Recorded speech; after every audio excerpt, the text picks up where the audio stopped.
Ahora el aplauso para Gregorio. Gregorio, gracias por venir. Por favor.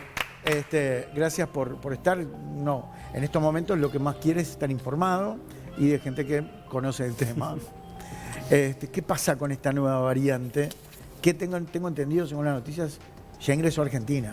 Sí, hay varios países de Latinoamérica que ya, ya reportaron. Acá no. No, acá todavía no. Pero en realidad es inevitable que ingrese. Así que... O sea, vos estás por hecho de que va a ingresar, sí o sí. Sí, o sea, es algo natural que suceda y bueno, estamos generando la información necesaria para, bueno, cuando ingrese poder informarlo y bueno, que las autoridades tomen las medidas pertinentes. Varias cosas, ¿no? Por ejemplo, las dosis nuestras para el que se vacunó pueden combatir a esta nueva cepa. Bueno, yo creo que sí, en Uruguay el caso de que la gran mayoría de la población tenga un refuerzo, en el caso nuestro con Pfizer, es fundamental porque bueno, genera, más allá de que todavía no sabemos cómo las vacunas se comportan específicamente contra esta variante, porque son estudios que se están realizando en el mundo todavía, sí tener ese refuerzo, obviamente que nos ubica o la población tiene una protección en general, sea cual sea la variante, mucho mejor. Entonces, yo siempre hago digamos, el ejercicio de pensar cómo la población estaba cuando llegó P1, que fue el gran problema que tuvimos, que ahí no estábamos vacunados. P1 ahí está, era cuando y ahí fue donde las vacunas no estaban. Explotó todo, y luego con las vacunas ingresó Delta, y Delta en realidad no causó mayores problemas en Uruguay, más allá de que aumentaron un poco los casos y después, bueno, tuvimos algunos brotes, pero no volvimos a tener problemas grandes. Y yo pienso que lo mismo va a pasar con esta variante Omicron. El que tenga la Pfizer, el refuerzo de la Pfizer, va a amortiguar más todavía esta nueva cepa. Ahora, una consulta, abro un paréntesis, porque acá alguien dijo de que nos dieron la Pfizer porque las dos Sinovac no sirvieron para nada. Pero vos hablás de un refuerzo, o sea, ¿qué? No, sí sirvieron. Sí, la Sinovac en realidad fue fundamental. La Sinovac fue fundamental. Fue fundamental porque fue la vacuna que comenzó a lograr controlar el gran brote totalmente descontrolado que teníamos de P1. Fue la herramienta que posibilitó a Uruguay empezar a transitar un camino un poco más tranquilo. Sí, obviamente, luego el refuerzo de Pfizer genera una respuesta inmune mucho más exacerbada en la población y nos protege mejor a largo plazo o de aquí en más para lo que venga. Vamos a hablar un poquito de los niños porque ahora se recomienda vacunar a los chicos a partir del año que viene, ¿no? Es una dosis de Pfizer, pero no es la misma que nos dimos nosotros. No, es una formulación específica que bueno, cambiaron. Pfizer, la empresa, hizo los estudios pertinentes y adaptó la vacuna para que sea segura para administrárselas a los niños. Hace poquito, horas, llegó una noticia de que le dieron por accidente una Pfizer a un niño de 3 años y bueno, hasta ahora no pasó nada. El niño no pasó nada. Hace 4 meses, ¿no? Más o menos, creo que... De 4 meses el niño, no, pensé que era... Perdón, como 3 años me dijeron a mí, pero está... Si el tuyo tiene 4 meses, está bárbaro. No, me están diciendo que tenía 4 meses el chico.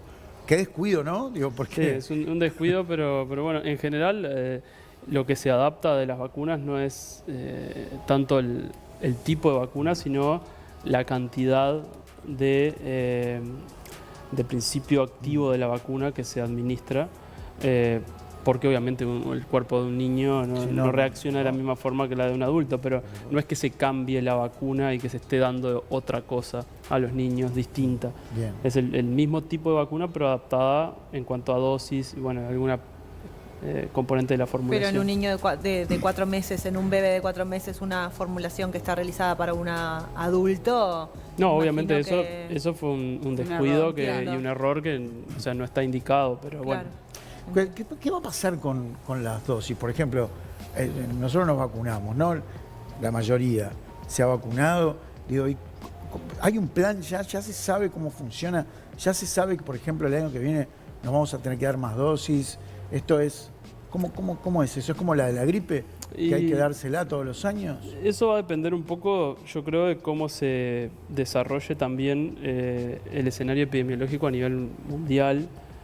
Justamente ahora lo que estamos observando es la aparición de nuevas variantes en regiones del mundo donde la cobertura de vacunación no ha llegado a ser tan buena. Eso justamente es lo que vamos a seguir observando probablemente en los próximos meses o tal vez en los próximos años. O sea, en los lugares más vulnerables... En los lugares más vulnerables donde... de ahí salen las cepas nuevas. De ahí van a ¿Y salir esa es la las... razón? ¿Por no estar administrando vacunas? En realidad la razón es por no tener herramientas con las cuales controlar efectivamente la aparición de brotes de forma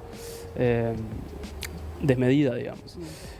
Cuando el virus tiene la capacidad de diseminarse rápidamente y infectar a un gran número de personas, es donde aumenta la posibilidad de que una nueva variante emerja, ¿sí? Por la naturaleza y los procesos que sufren los virus de mutación, como todos, pero como ese proceso está exacerbado por la gran cantidad de circulación viral y la gran cantidad de personas que ese virus está infectando en una región particular, la probabilidad de que aparezcan nuevas variantes es máxima.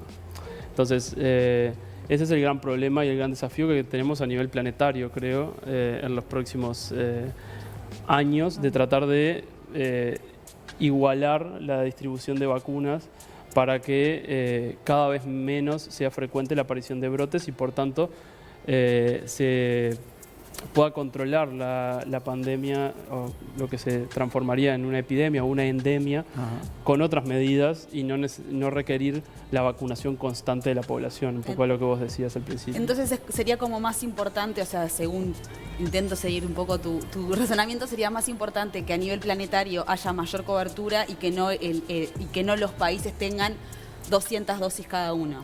Bueno, ¿no? A largo plazo y hablando desde el punto de vista de la salud pública global, sí. O sea, pero tampoco eso se puede lograr en 10 años. Tiene que ser un esfuerzo concentrado para que todas las regiones del mundo puedan llegar a una inmunidad necesaria para frenar la circulación desmedida del virus. Y después empezar seguramente a hacer trabajos con otras herramientas de control epidemiológico que pueden incluir las vacunas también. ¿Qué se sabe de la nueva variante? Porque hubo un mensaje por parte del Estado de que no nos alarmemos, de que llegar iba a llegar y que con el grado de vacunación y con lo que se sabía hasta ahora teníamos que mantener la calma. Y aparte escuché que incluso en donde está parece ser menos virulenta. ¿Qué nos podés decir vos? Sí, en realidad es un poco eso, lo que se sabe, lo que despertó las alarmas, digamos, y por qué estamos hablando de esta variante en todo el mundo, justamente es que en las regiones donde surgió se produjo un aumento aceleradísimo de casos causados por esta variante que incluso comenzaron a desplazar los casos que se estaban observando por Delta, que era la previa, digamos, la que todo el mundo estaba hablando hace unos meses. Entonces, eso es una observación a nivel de campo, a nivel de una población que dice, bueno, ¿qué está pasando acá? ¿Por qué esta variante se está diseminando más rápido? Entonces, ese es un aspecto. Una nueva variante puede tener la capacidad de diseminarse más rápido, pero hay otros aspectos que juegan a la hora de evaluar su peligrosidad. Imagínense que hay una nueva variante del virus que nos causa resfrío, sí. Pero se contagia mucho más gente, pero no sé, no nos da fiebre, por ejemplo, o no nos da dolor de garganta. Entonces termina siendo un virus que sí, se contagia más, vamos a tener más personas contagiadas, pero daña menos. No necesariamente es más peligroso. No necesariamente es más peligroso. Entonces, no estoy diciendo que esta variante lo sea, porque todavía faltan datos para contestar esas preguntas, pero a lo que voy es que no solamente la peligrosidad de un virus se mide en cuántas personas o cuán rápido se puede diseminar o infectar a gente, sino también en estas otras cosas. En este caso, por ejemplo, si los síntomas que causa son más severos, menos severos. ¿Se sabe de síntomas del Se han hecho Omicron? observaciones con estudios que han sido restringidos a esas regiones donde el virus apareció, y son observaciones que todavía están en curso. O sea, el poder estadístico y la cantidad de análisis que deben hacerse para confirmar esas cosas todavía no ha llegado. Y bueno, también tiene que observarse si eso es una cuestión particular de esa población o ese mismo patrón se da a nivel internacional cuando el virus llega a otros continentes, otras poblaciones. Cuando empezó todo esto de la pandemia y todos estábamos muy alarmados, y con razón, digo, porque era algo, es todavía algo realmente grave, hablábamos de la vacuna. Cuando hablábamos de la vacuna, la mayoría lo que decían es imposible porque una vacuna tarda 10 años en producirse y realmente ver si es efectiva o no. Nosotros tuvimos unas vacunas al año, año y medio, ¿no? ¿Esto qué significa? Que de acá a 4 años, pongámosle, quizás menos, ojalá, o más, tengamos ya sí una vacuna que sea letal para este virus. ¿Me explico lo que quiero decir? Digo, que haya tenido el laboratorio, que sea el tiempo suficiente como para descubrir algo que realmente bloquea este virus definitivamente. Bueno, ¿Puede suceder eso? Puede suceder. Hay en realidad dos conceptos distintos. Uno es el de la vacunación que previene, si se quiere, las infecciones graves o previene el contagio. Y otro tipo de intervención son los medicamentos que curan la infección. Que de hecho esos medicamentos que curan la infección no se desarrollaron durante ese primer año. Recién hay un par de empresas que ahora, hace unos meses, anunciaron que, y bueno, tienen en el mercado, por ejemplo, Merck, hay otras pastillas anti-COVID. Que son las que se toman cuando te contraes el virus. Exacto, son terapias para contrarrestar los efectos de la enfermedad una vez que uno ya está infectado. Entonces, ese tipo de medicamentos puede ser que sigan desarrollándose en los próximos años y puede ser que dentro de 1 o 2 años tengamos una aspirina contra el COVID, que no la tenemos ahora, pero por lo menos. Pero podemos llegar a tenerla. Pero podemos llegar a tenerla. Y las vacunas en realidad se desarrollaron en tiempo récord porque todo el mundo se puso a trabajar en eso. O sea, tuvimos la redirección de fondos, empresas, academia, todas atacando el mismo problema. Si también eso mismo sucede con otra pregunta que todavía no hemos resuelto a nivel medicina, probablemente suceda que en pocos años podemos llegar a resolver algún tema que todavía no está resuelto. El tema que la urgencia de la pandemia llevó a que naturalmente todo el esfuerzo se volcara a eso. Por eso es que los plazos se acortaron y en realidad la calidad de las vacunas que tenemos hoy es muy similar o prácticamente idéntica a la que podríamos haber tenido si pasaban 5 años de desarrollo de una vacuna. Bien.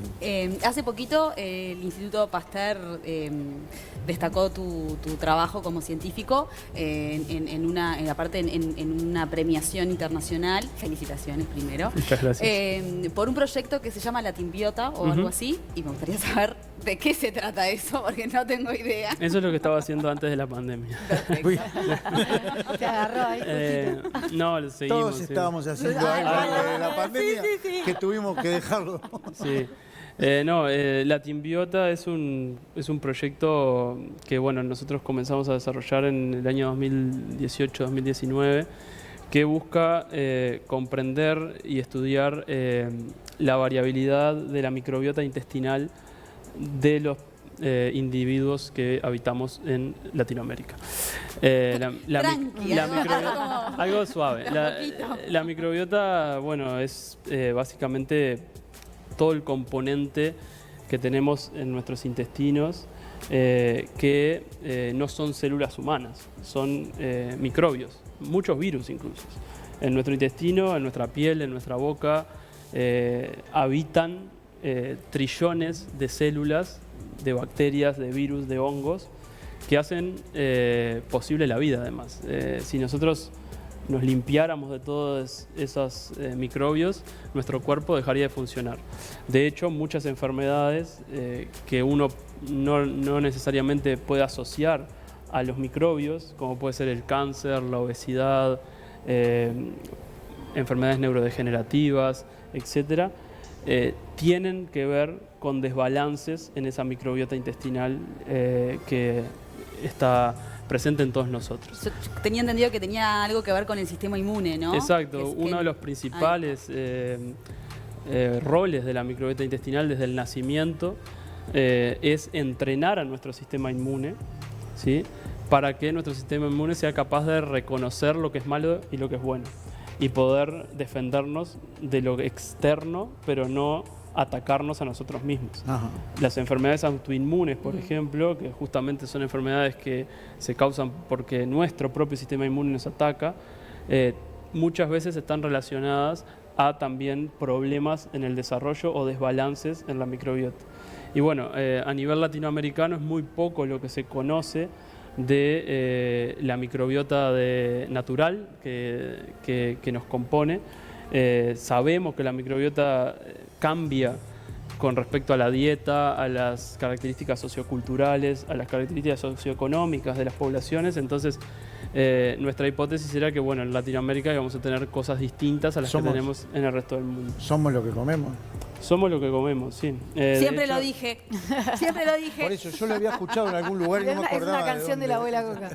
Somos lo que Somos lo que comemos. comemos. La dieta es uno de los principales factores que modula nuestra microbiota y por tanto a través de intervenir nuestra dieta podemos mejorar nuestra salud intestinal y bueno, sistémica también. El tema es buscar la dieta ideal para cada uno de nosotros. Bueno, eso es Porque un poco... me imagino, y esto es pregunta Sí. también, me imagino que no debe haber algo general, o sea, todos comamos tal determinado Y no. alimento, Y no, cada claro. uno Eso debe ha tener- sido un cambio de paradigma en los últimos años y hoy sabemos que cada persona reacciona distinto a distintos alimentos.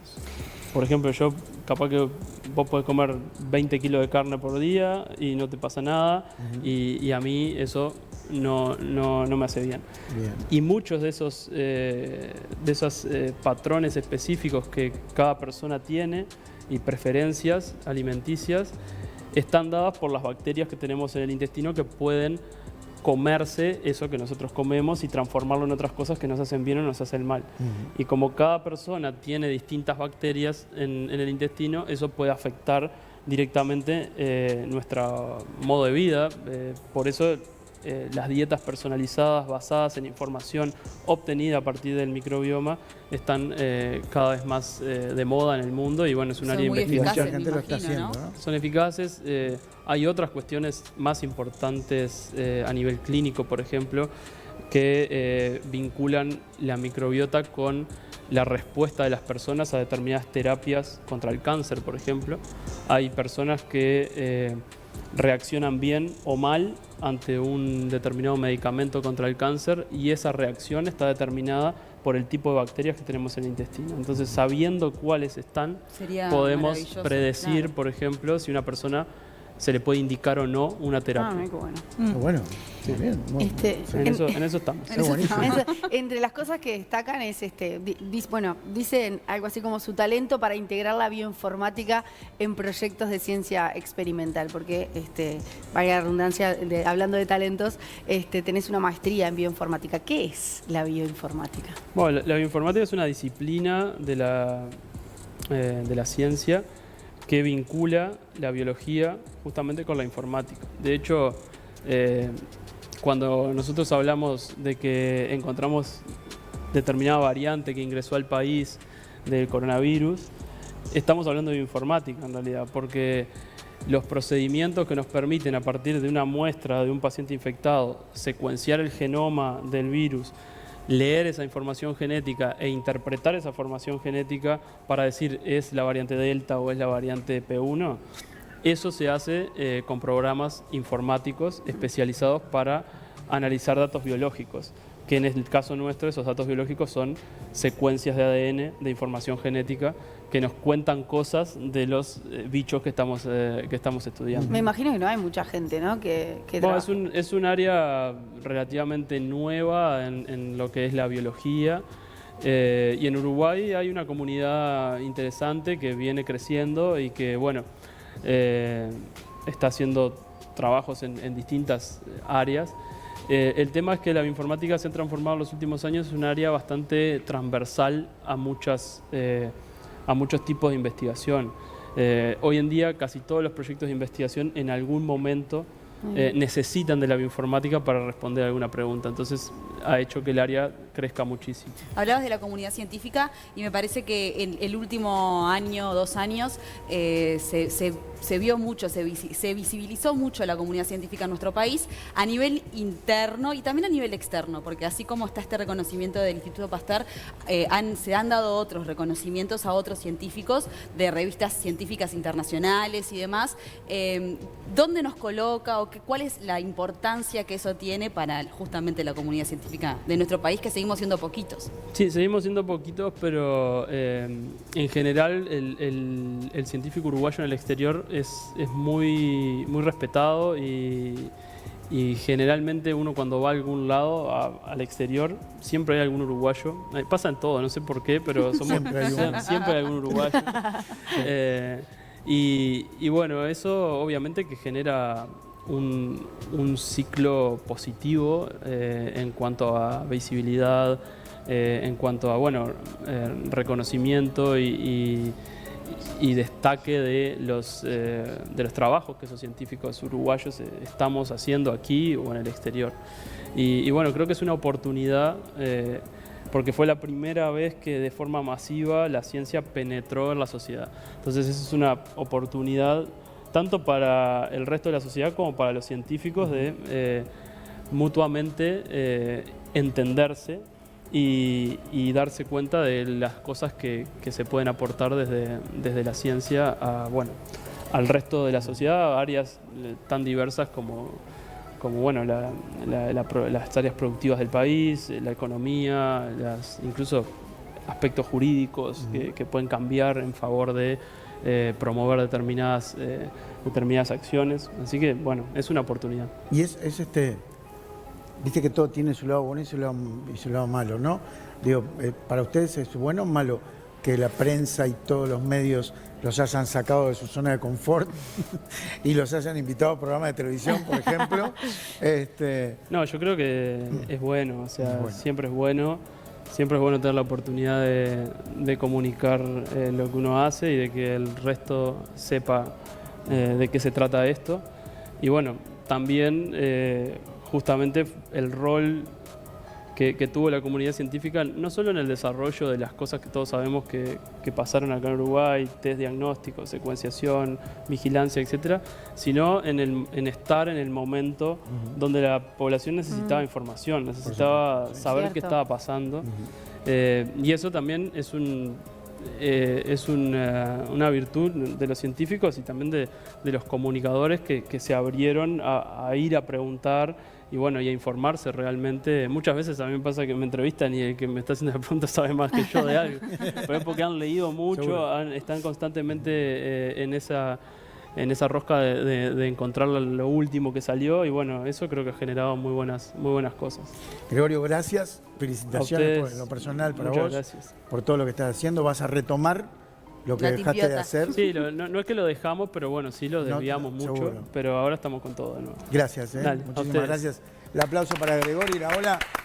Mucha información, que es lo que todos queremos, todos necesitamos para encarar esto. Hay que vacunarse. A vacunarse.